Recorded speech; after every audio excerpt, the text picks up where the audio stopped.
Breaking news, Nigerians. The Northern Elders Forum has called on President Bola Ahmed Tinubu to please do something about the protracted insecurity that has devastated the socio-economic life and the development of the northern region. Now, they've told Tinubu to declare a state of emergency in the north. Then we're wasting our time. So what's stoking really stoking this insecurity in the north? Our own observations over the years convinces us that the insecurity in the country is a product of multiple factors. There is not one factor that you can lay your hands on as, the single factor. There are very many causes. What are the major ones? Very many. You can look at them. But what are the major? Don't we have major ones that, because you have a scale of preference in things. I mean, if you want to solve a problem or you even answer questions, you take a scale of preference. Maybe the harder ones first, then you go to the lower ones. So in scale of preference, what are the major ones? Well, not in any order of preference, I should say. Okay. One, you have insurgency, which is rooted in religious fundamentalism. Some fundamentalists, were able, to kickstart this in the Northeast, and therefore started an insurgency, a very brutal, kind of manifestation, which they accompanied and they wrap into a religious garment as their main motive for spreading the insurgency. They wanted to Islamize or an Islamic society, a reformed Islamic society. That was the Boko Haram component of the insurgency. Then you have kidnappings, which started in the south. And before you could say Jack Robinson, he became domiciled and domesticated in the north. And the motivation for that is extraction of money. Because armed robbery has become unattractive. I mean, look at the 35. Because when people are actually attacked by robbers, they search them, they don't see money. But kidnapping provided them an avenue in which if you keep somebody and you say your families and relations should bring 2 million, 5 million, 10 million, 100 million, they started getting it. And your 35 were killed after paying ransom the other day. Yes, exactly. So you can see another factor, criminality and poverty. Yeah. Poverty is a factor because people are now desperately poor in millions.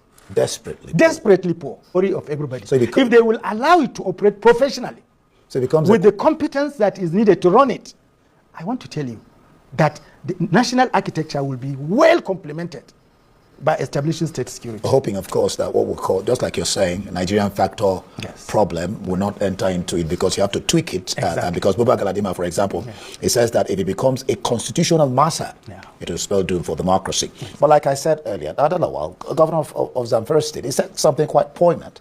He says banditry will become a thing of the past in the state if he had direct control over security agencies because he has tracking devices and knows where all the bandits are. He says he monitors them on his phone, but he cannot give command to the security agencies because he's not in charge. What do you make of the Adalawa statement?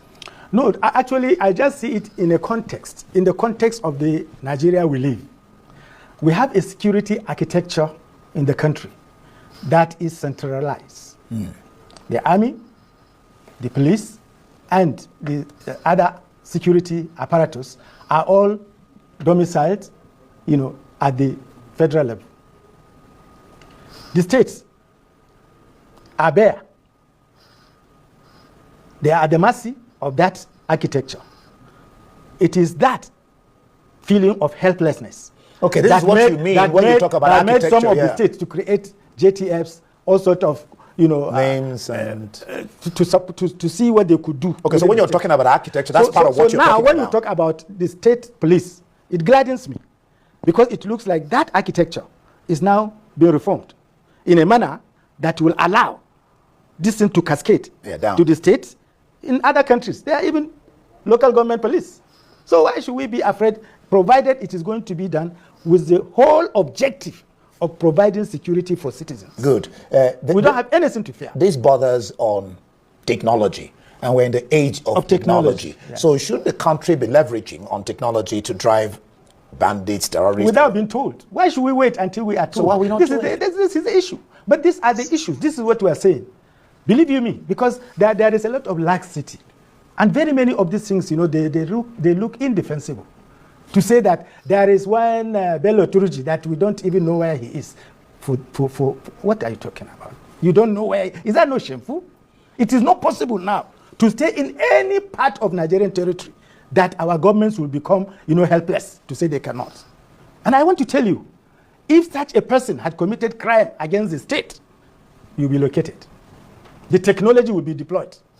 No, I don't. So what are you saying? If the person has done anything against government, like one boy that abused Buhari's wife, he was located. He was located. That's interesting. Yes, he was located. So what are you in effect saying? What are you implying? That there is laxity. It's indefensible. It's not. I don't accept it. I don't accept it. We have the capacity. The state is not helpless in locating these people and deciding what to do with them. We are not helpless. Nigerian armies have fought battles gallantly, not only in our country, in other places. They came back with resounding recommendation. Our police, the same thing. We have one of the best. It's been talked to all of and they are putting their lives on the line. I don't accept this.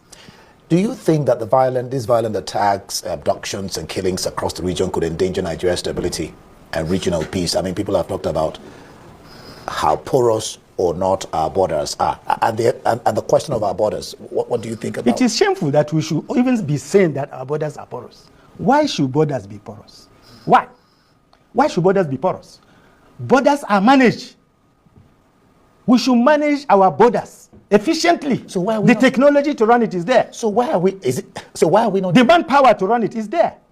I'm telling you honestly. The borders are the key components of Nigeria's strategy for guaranteeing security. Yeah, because there are claims that foreign nationals come into the country and they are putting their lives on the line. I don't accept this. Do you think that these violent attacks, abductions and killings across the region could endanger Nigeria's stability and regional peace? I mean, people have talked about how porous or not our borders are. And the question of our borders, what do you think about it? It is shameful that we should even be saying that our borders are porous. Why should borders be porous? Why? Why should borders be porous? Borders are managed. We should manage our borders efficiently. So why are we technology to run it is there. So why are we not the manpower to run it is there. I'm telling you honestly.